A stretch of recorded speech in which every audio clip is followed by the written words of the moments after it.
etong si ano, OG Diaz at tsaka si Greco Bellica, no? Ayan. Alam niyo ho, matagal ko nang napapansin at nakikita yung mga estilo ng mga DDS. Meron pa bang naniniwala diyan kay Trillanes? Ganyan yung lagi nilang ano eh. Pinapaniwalaan pa ba yang si Antonio Trillanes? No, ganyan yung laging mga sinasabi ng mga DDS. Para sa ganon, eh, ang dating sa mamamayang Pilipino, wala, kuda na lang ng kudayang si Trillanes. Hindi na naman pinapaniwalaan talaga. Ganun ba? O sige, sige, sige. Sabi ni Shiro Kansaki, aba, may nag-aaway ang dalawang bakla. Aba, nag-aaway ang dalawang bakla. Bakla ba si Greco? Hindi ko alam, oh. Bagay kayo ni Atty. Claire. Waha, collab ulit kayo. Oh. O sige, sa susunod, no? Busy yun eh. No, alam mo naman na madaming ano yun. Madaming interview yun. Mabuti nga na ano na tayo. Na pagbigyan tayo, no? Baka sa susunod na taon ulit. Sabi dito, sa totoo lang, may naniniwala pa ba kay Antonio Trillanes? Ang sagot naman ni OG Diaz, mga bossing, oo naman. Mas credible kaysa kay Bellica, no? Walang posisyon si Antonio sa ni Trillanes report, pero ang powerful, ang dami pang nagagawa. Alam niyo ho, mga kababayan, no? Ako, simula po, nung nakita ko yung mga naging resulta ng mga sinasabi ng dating senador na si Antonio Trillanes, na yung,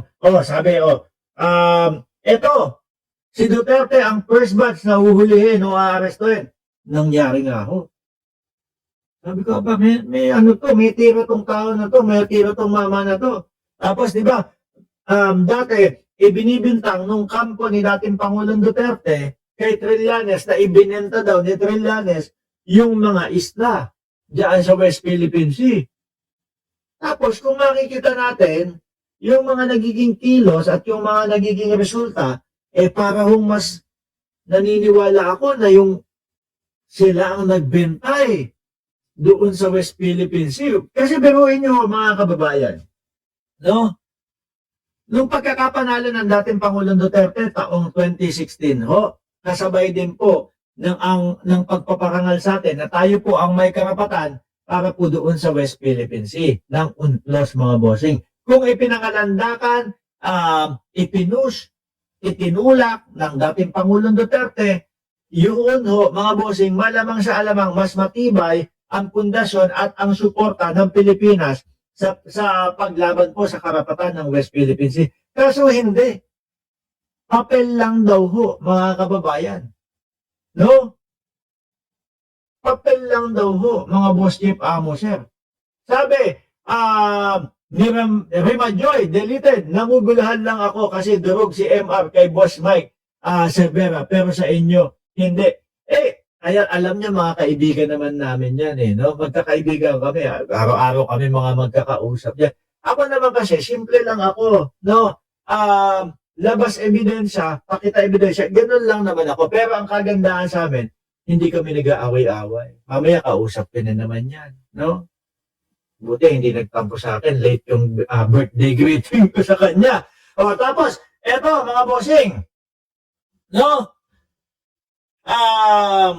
May sinabi kasi dito si Greco Bellica tungkol kay OG Diaz. Hindi, pero nabigla ako doon sa sinabi ni Shiro Kansaki, ha? Dalawang bakla daw nag-aaway. Hindi ko alam na bading to si Greco Bellica. Hindi ko alam mo talaga, mga kababayan. Sabi dito ni Greco Bellica, may comment about Trillanes credibility was made October 2025. No? Nirehash o inulit ni OG ngayon para mapag-usapan ang bata niya na si Trillanes. Ako ang ginamit. Sikat. No? Sikat.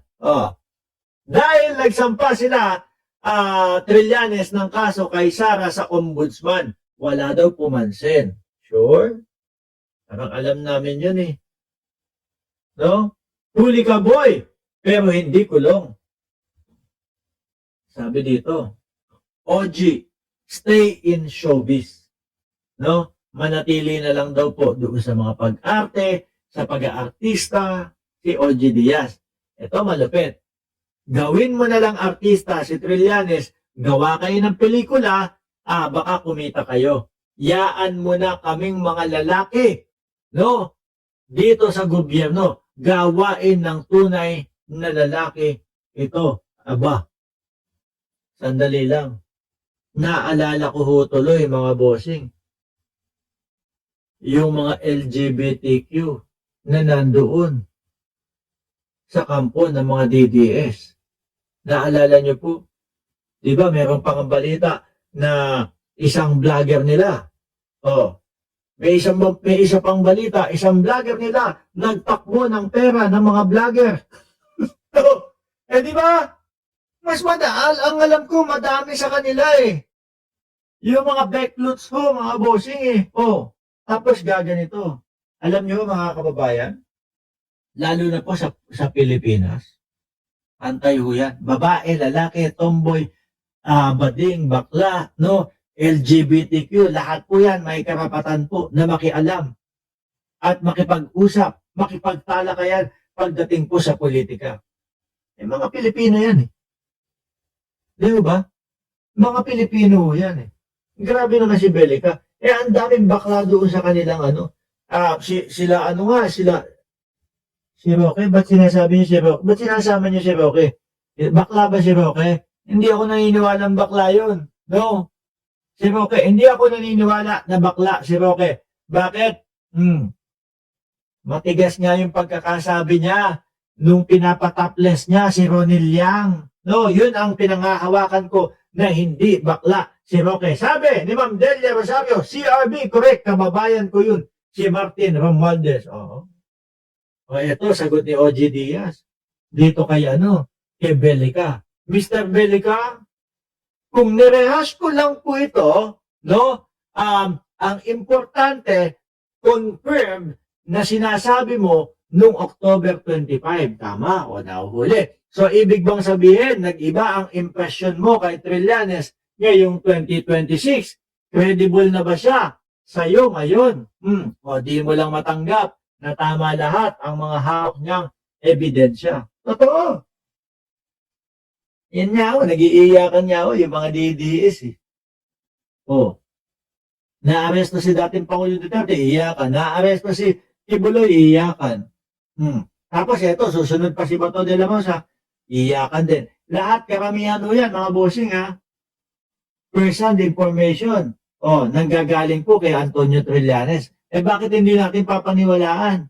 Nung 2017, kung di ako nagkakamali, 2017, 2019, kasama siya doon sa pumupunta sa dahig, doon sa ICC. Sinasamahan nila yung mga biktima ng dating Pangulo. Di umano.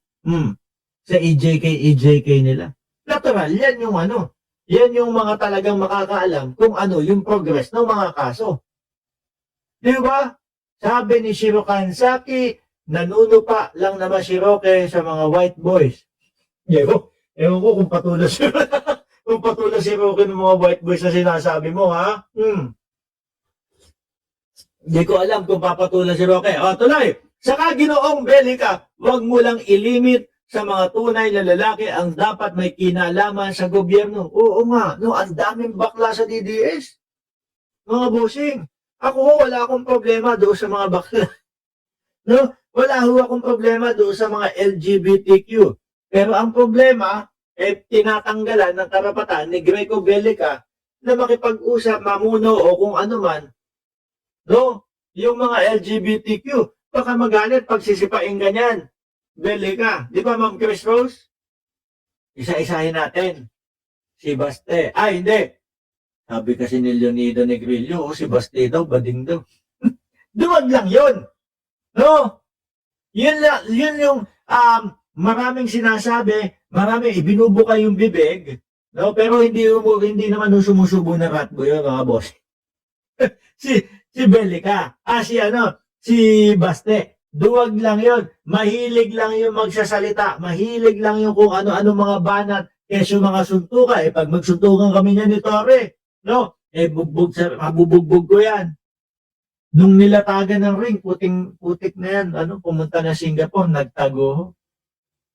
Oh, sabi ni PJ Chub, si Tio Paeng, si Alvin Dachub. Oh, di ba? Sabi ko nga sa inyo, madaming, doon, madaming LGBTQ doon sa tapos ganyan magsasalita. Hindi ko talaga nag-iisip ng matitino itong mga ito, bago maglabas ng mga pahayag. Oh. Tuloy, saka Ginoong Belica, huwag mo lang ilimit sa mga tunay na lalaki ang dapat may kinalaman sa gobyerno. Lahat ng mamamayang Pilipino, bakla, tomboy, mukhang buhaya man yan, o linta, lahat. Dami mo ring supporter na bakla. Oo nga. So, paano sila? Doon na lang sila sa parlor o sa dress shop dahil pang tunay na lalaki ang usaping gobyerno ay hindi ho. No? Hindi ho. Reza Ontiveros nga, mga kababayan, tingnan nyo. O, di ba? Ang daming napatunayan, lalong-lalo na yung mga pag-discover ng mga hindi Filipino citizen. Tapos mayor pa, siguro, nasan niya yun? Nandun sa loob ng oblo. Para sa akin, mga kababayan, pantay lang po, bakla, tomboy, buong LGBTQ, lalaki, babae, pantay lang po yan, mga boss pa mo, sir. Walang ay, ayoko maging presidente ang babae, ayoko maging wala, pantay-pantay ho yan, mga kababayan. Tuloy, meron nga dyan, tunay na lalaki, pinagkatiwalaan ng posisyon, nagbulag-bulagan at nagbingi-bingihan naman, di ba? Palagay mo, sino yung tinutukoy ko? Sino yun? Sino yung tinutukoy niya doon? No? Saka kung may naipakulong na po, wala naman. Putang ina ng bili ka na yan. Wala. Sorry. No? Hindi, totoo naman kasi wala naman naipakulong yung mga yan. Puro lang ay, napakulong namin si Mayor, napakulong namin si Congressman na ganito, ganyan. Tanungin mo yung mga pangalan, ay hindi po namin pwede ilabas yung mga pangalan. Ganun lang ang mga pinagsasasabi ho. Alaskado nga yun kaysa kay dyan ho, mga kababayan. Pati nga ako, binlock na niyang si Greco Belic. Kasi kapag nagtanong kami, boss, sige na, pangalanan mo na. Huwag ka nang mahiya. Asar talo, black ka. Dito ho, mga bossing. Welcome na welcome ang mga DDS dito. Hindi namin binablock yan, no? Mga kalaro namin yung mga DDS dito. Lalo na kapag mga mga nagkomento yan ng mga nonsense, ng mga walang kalatoy-latoy doon sa mga pinag-uusapan natin. Okay lang. Diba? At least may laruan tayo. Ngayon, tuloy. Saka kung may naipakulong na po kayong big fish noong chairman kayo ng Presidential of Anti-Corruption Commission, pakibanggit po at hihingi po ako ng sorry sa inyo in public, promise. Biruin mo yan. Mukhang wala naman. Pero kung si Boy pa lang po ang nahuli nyo, ano po ang apelido niya? Sartalo. Attorney, si Greco, di ba? Hindi. Attorney ba yan? Lawyer ba yan, si Greco? Kung mag-post kasi walang utak, parang hindi pinag-iisipan.